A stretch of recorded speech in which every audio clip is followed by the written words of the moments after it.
Why is the current hearing in London potentially the last chance for Julian Assange? And why is this so important for press freedom in the world today? Greetings, everyone. Welcome back to Red, White, and Blind. My name is Tony Bersunas, and the point of the show is to break the spells of the corporate media and discern the truth behind the disinformation. Today on the show, we'll be talking about Julian Assange and why his case is so important for press freedom and why we need to understand what is at stake. We'll also be talking about Tucker Carlson's trip to Russia and his interview with Vladimir Putin, as well as the Davos agenda. What does this mean, the Davos agenda? What is this behind the World Economic Forum? And finally, we'll be looking at taking the temperature of America through polling about Biden, Trump, and RFK Jr. Thanks so much for joining us, and let's get started.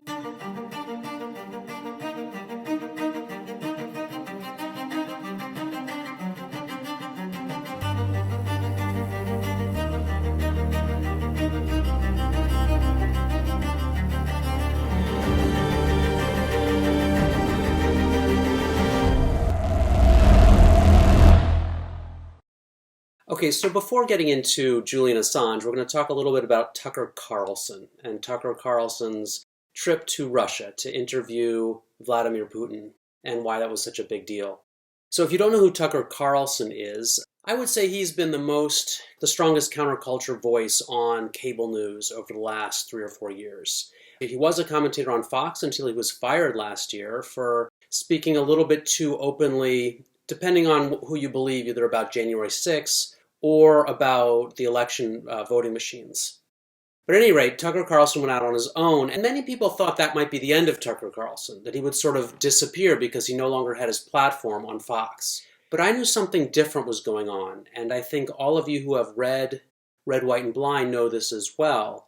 We're in the midst of a new enlightenment. We're in a period in which the established conduits of knowledge, truth, and information are no longer believed or trusted. And instead what's going on is we are forming our own ways of trusting people. We're publishing news ourselves, and we're using our own media consciousness, our own bullshit detectors to determine what's actually going on.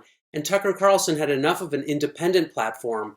I had a few handshake bets with friends that he will become a bigger force and a bigger voice in the news as an independent, as part of this new enlightenment, than he ever was with Fox. And this is exactly what we've seen over the last several months. He's now gone out on his own with his own station and his own news channel now on Twitter, or X as it's now called. He's set up many of his own independent interviews, and he has viewership and a following that's only growing and has already eclipsed the viewership he had on Fox. So he went to Russia, and this is a big deal. He went and he interviewed Putin, and let's take a listen to his explanation before the interview as to why he was doing it. We're in Moscow tonight. We're here to interview the president of Russia, Vladimir Putin. We'll be doing that soon. There are risks to conducting an interview like this, obviously, so we've thought about it carefully over many months. Here's why we're doing it. First, because it's our job. We're in journalism. Our duty is to inform people. 2 years into a war that's reshaping the entire world, most Americans are not informed. They have no real idea what's happening in this region, here in Russia or 600 miles away in Ukraine. But they should know. They're paying for much of it in ways they might not fully yet perceive. The war in Ukraine is a human disaster. It's left hundreds of thousands of people dead, an entire generation of young Ukrainians, and it's depopulated the largest country in Europe. But the long-term effects are even more profound. This war has utterly reshaped the global military and trade alliances, and the sanctions that followed have as well. And in total, they have upended the world economy. The post-World War II economic order, the system that guaranteed prosperity in the West for more than 80 years, is coming apart very fast, and along with it, the dominance of the US dollar. These are not small changes. They are history-altering developments. They will define the lives of our grandchildren. Most of the world understands this perfectly well. They can see it. Ask anyone in Asia or the Middle East what the future looks like. And yet the populations of the English-speaking countries seem mostly unaware. They think that as nothing has really changed. And they think that because no one has told them the truth. Their media outlets are corrupt, They lie to their readers and viewers, and they do that mostly by omission. For example, since the day the war in Ukraine began, American media outlets have spoken to scores of people from Ukraine, and they have done scores of interviews with Ukrainian President Zelensky. We ourselves have put in a request for an interview with Zelensky, and we hope he accepts. But the interviews he's already done in the United States are not traditional interviews. They are fawning pep sessions specifically designed to amplify Zelensky's demand that the U.S. enter more deeply into a war in Eastern Europe and pay for it. That is not journalism. It is government propaganda. Propaganda of the ugliest kind, the kind that kills people. At the same time, our politicians and media outlets have been doing this, promoting a foreign leader like he's a new consumer brand. Not a single Western journalist has bothered to interview the president of the other country involved in this conflict, Vladimir Putin. Most Americans have no idea why Putin invaded Ukraine or what his goals are now. They've never heard his voice. That's wrong. Americans have a right to know all they can about a war they're implicated in, and we have the right to tell them about it because we are Americans too. Freedom of speech is our birthright. We were born with the right to say what we believe. That right cannot be taken away no matter who is in the White House. But they're trying anyway. Almost 3 years ago, the Biden administration illegally spied on our text messages and then leaked the contents to their servants in the news media. They did this in order to stop a Putin interview that we were planning. Last month, we're pretty certain they did exactly the same thing once again, but this time we came to Moscow anyway. We are not here because we love Vladimir Putin. We are here because we love the United States, and we want it to remain prosperous and free. We paid for this trip ourselves. We took no money from any government or group, nor are we charging people to see the interview. It is not behind a paywall. We are not encouraging you to agree with what Putin may say in this interview, but we are urging you to watch it. You should know as much as you can. And then, like a free citizen and not a slave, you can decide for yourself. The following is an interview with the president of Russia, Vladimir Putin, shot February 6, 2024 at about 7 p.m. in the building behind us, which is, of course, the Kremlin. The interview, as you will see if you watch it, is primarily about the war in progress, the war in Ukraine, how it started, what's happening, and most pressingly, how it might end. One note before you watch. At the beginning of the interview, we asked the most obvious question, which is, why did you do this? Did you feel a threat, an imminent physical threat? And that's your justification. And the answer we got shocked us. Putin went on for a very long time, probably half an hour, about the history of Russia going back to the 8th century. And honestly, we thought this was a filibustering technique and found it annoying and interrupted him several times. And he responded he was annoyed by the interruption. But we concluded in the end, for what it's worth, that it was not a filibustering technique. There was no time limit on the interview. We ended it after more than 2 hours. Instead, what you're about to see seemed to us sincere, whether you agree with it or not. Vladimir Putin believes that Russia has a historic claim to parts of Western Ukraine. So our opinion would be to view it in that light, as a sincere expression of what he thinks. And with that, here it is. I do recommend you watch the interview, and I'll post links in the description here and in the Substack to go do that. I do highly recommend you do it, not because everything that Tucker Carlson says is true, or let alone that everything Vladimir Putin says is true, but because in the New Enlightenment and because of this age that we're in, we're able to listen to things like this on our own and come up with our own sense of truth and falsehood. And that's really critical. Perhaps Russell Brand puts it a little more clearly and concisely than I can. So let's listen to what he had to say about Tucker Carlson's unusual and I would say momentous interview with Vladimir Putin. Muhammad Ali phrase, I ain't got no beef with the Viet Cong. What exactly is your individual personal beef with Russia? And as Tucker says in his soon-to-be apocal trailer, you might watch Vladimir Putin talking to Tucker Carlson and go, I don't like this guy. I don't like his policies. In fact, I'd like to fund a war against Russia. In fact, I'd like to ensure that NATO are able to be perpetuated going forward uninterrupted. In fact, I'd like to have my children and myself conscripted into an army in order to fight against the Russian military machine. Or you might watch it and go, hang on a minute. sounds to me like NATO knew that they were provoking Russia into a conflict and continued anyway. You might watch it and decide, hey, hang on a minute, what is this Ukrainian democracy that we're fighting for?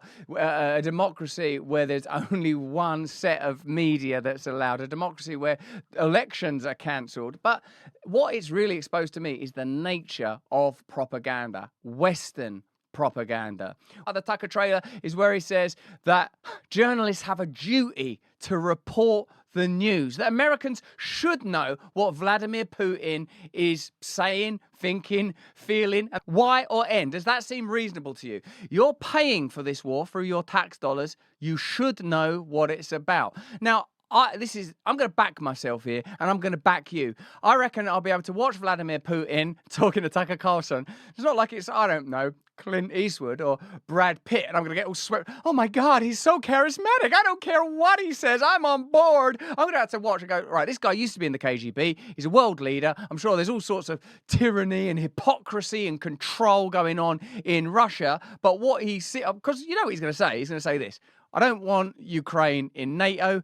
I don't think NATO should be expanding into former Soviet territories. We want some autonomy in the Donbass region for Russian nativists, and Crimea's off the table. And with that deal, because they already had a treaty before Boris Johnson, UK Prime Minister, went over there and scuppered it at the behest of Joe Biden. There was a treaty already. And we don't talk about that. Why don't we talk about that in the legacy media? Because it's not part of the agenda they want to elevate and escalate, because they are obviously partnering the military-industrial complex who benefit from this war. Even your so-called border bill includes $60 billion of further aid to continue to fund this war. So we agree, right? It's okay that Tucker Carlson conducts this conversation. It's okay that we decide for ourselves whether or not we agree with what Putin is saying. And it seems that it's a pretty significant issue and warrants debate, conversation, transparency, and clarity. And in fact, this is what Red, White, and Blind is all about, is using our media consciousness, developing our media consciousness to be able to view and understand sources, opinions that we might not otherwise have been exposed to. Just for a moment, consider that YouTube have banned Russia Today. Russia Today is just like, you know, CNN or BBC. It's just state media of Russia. Of course, it will give you a favorable perspective of the agenda of Russia. And then you, as an individual, go, well, seems pretty pro-Russian, this take on the news, but then it's Russia Today. But what they pretend is that MSNBC or CNN or Fox are being objective about the news. This is the objective perspective. Are you confident that CNN, the BBC, MSNBC, the New York Times, the Trusted News Initiative, and look into that organization, are you confident that their version of events has your best interests at heart? Because this is what the censorship industrial complex exists for, to shut down the possibility that you gain access to sufficient information to decide for yourself whether or not geopolitical events really do advance your condition, really do benefit you personally, because you're paying for these wars. You're going to send your children. They're talking about conscription in the UK and Australia and Sweden. We are funding it both with our lifeblood and with our tax dollars. And after the Afghanistan conflict, can you confidently say that this stuff is working? That's really what Red, White, and Blind is all about, learning that we're all in a state of deception because of the incessant disinformation by the intelligence agencies and the corporate mainstream media, and to a lesser extent, independent media that can also be biased and false, but for different reasons. It's less insidious because the bias is of a simpler type.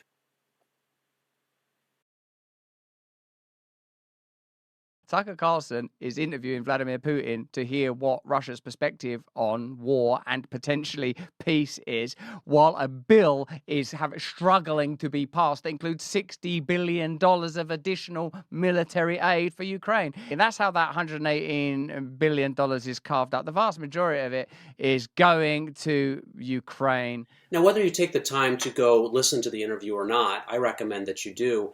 I think one of the things that you'll find really interesting about it is how, while not everything certainly Vladimir Putin says is true, how interesting it is to listen to someone like him explain the history of Russia, the history of the Caucasus, the history of Ukraine, and speak over things like the US dollar hegemony and things like the rise of China for 2 hours, and try to imagine whether President Biden could do something like that. I think is fairly unlikely that he could. And so it's really an interesting exercise in understanding international relations to listen to this interview. Now, I should say that I'm certainly not supporting Russia. I'm certainly not supporting Putin. I think you have to say this because we're in this incessant Red Scare, and for the last 90 years or something like that, we've been told again and again that Russia is this authoritarian country, and it is, and I don't support it. And I certainly don't support Putin. And now that we've seen that the death of one of his opponents, Navalny, and everyone's talking about this, not that Navalny was a particularly good character either. He was just propped up by the U.S. establishment. And now that he's dead, everyone's saying, oh, what a blemish this is on Putin's record.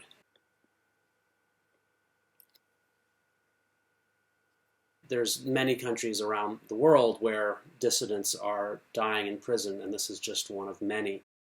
But again, I'm not defending Putin or Navalny in this in this discussion. What I would also say, though, is that it's important to understand that Ukraine is certainly no bastion of democracy. I mean, throughout the last 3-4 years, they've banished all of the dissidents there. They had dissidents dying in prison in Ukraine, including an American journalist, an actual American dissident, Gonzalo Lira, died in prison from pneumonia after being imprisoned based on his political views and being left there to die.